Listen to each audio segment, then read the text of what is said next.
Salut les programmeurs, j'espère que vous allez bien. On continue avec le tutoriel numéro 3 sur le projet la mise en œuvre d'un système de télésurveillance à base de capteurs intelligents pour une serre école de culture de pommes de France. Ce troisième tutoriel va viser à télécharger les articles scientifiques liés au thème du projet. On va voir dans cette vidéo, dans ce tutoriel, comment télécharger les articles scientifiques sur une plateforme en ligne. Articles qui vont nous aider à commencer le projet. Alors sans plus tarder, on va commencer. Déjà, abonnez-vous à la chaîne et regardez les précédentes vidéos sur le projet, tutoriel numéro 1 et la présentation du projet, dont les liens se trouvent en description. N'hésitez pas à aller les regarder. Ça compte pour le projet et dans ce troisième tutoriel, on va continuer dans la même lancée. Alors, pour télécharger les articles, on aurait trois méthodes. La première méthode va consister à utiliser une base de données académique gratuite, totalement gratuite. Alors ici, on va utiliser Google Scholar. Il faut être connecté à Internet. Là, je suis connecté avec ma machine.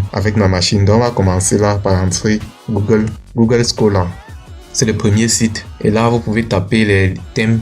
Là-bas, j'ai déjà les mots-clés que j'ai tapés précédemment. Vous pouvez entrer les mots-clés de votre projet pour chercher les articles liés à ces mots-clés. Pour cela, pour trouver mes mots-clés, j'ai utilisé ChatGPT. Dans ChatGPT, j'ai entré le nom de mon projet, l'intitulé. J'ai demandé à ChatGPT de me ressortir la méthode que je devrais utiliser pour télécharger les articles scientifiques. Alors, ils m'ont sorti trois méthodes. Les trois méthodes, je vais vous les montrer là à l'écran. D'abord, dans la première méthode, base de données académique gratuite avec Google Scholar. On peut aussi utiliser ResearchGate. Deuxième méthode, bibliothèque numérique spécialisée. Et la troisième méthode, ce sont les plateformes payantes. Ce qu'on va utiliser ici dans le tutoriel, c'est la première méthode, la base de données académique gratuite. Pour cela, on va utiliser Google Scholar. Alors, on est déjà dans Google Scholar. Pour télécharger les articles, je vais regarder mes mots-clés. En bas, j'ai les mots-clés liés au thème de mon projet. Alors, j'ai juste entré ces mots-clés là. J'ai entré ces mots-clés à ce niveau.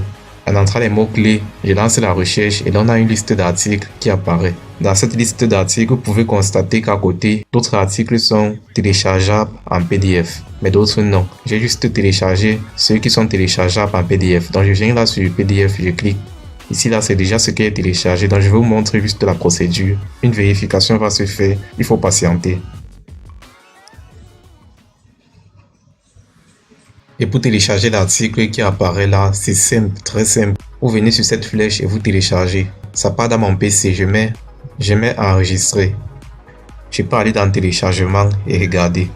Donc c'est une méthode très simple pour télécharger les articles que vous aurez besoin. Si vous faites un thème de mémoire, vous aurez besoin de ces articles pour faire le premier chapitre du mémoire qui va être lié à la revue scientifique. Donc c'est une méthode très simple pour télécharger les articles. Je peux encore entrer notre mot-clé. Je peux mettre Smart Sensor Greenhouse Monitoring, c'est-à-dire capteur intelligent sur agricole télésurveillance. Là, j'aurai d'autres articles, ici d'autres en PDF. Je m'intéresse au PDF. Je viens là sur PDF. J'ai l'article là qui apparaît. Pour télécharger, je viens comme d'abord sur télécharger. Je propose de stocker dans téléchargement, dans mon répertoire téléchargement de mon PC. Je clique sur enregistrer et le tour est joué. Aussi simplement que ça s'est téléchargé. Pour d'autres méthodes, je n'ai pas encore expérimenté, mais pour l'instant, c'est celle-ci qui nous intéresse parce que c'est ça que nous allons utiliser pour télécharger les articles liés au thème du projet. Comme j'ai dit, le projet, je l'ai présenté dans les précédentes vidéos et j'ai commencé avec le premier tutoriel. Ça, c'est le tutoriel numéro 2 sur le projet. Donc, merci à vous de vous abonner. Faites part de votre commentaire concernant le projet. Faites part de votre commentaire concernant le tutoriel. N'hésitez pas à poser vos questions en commentaire. On se retrouve très bientôt. Prenez soin de vous et au plaisir de vous revoir.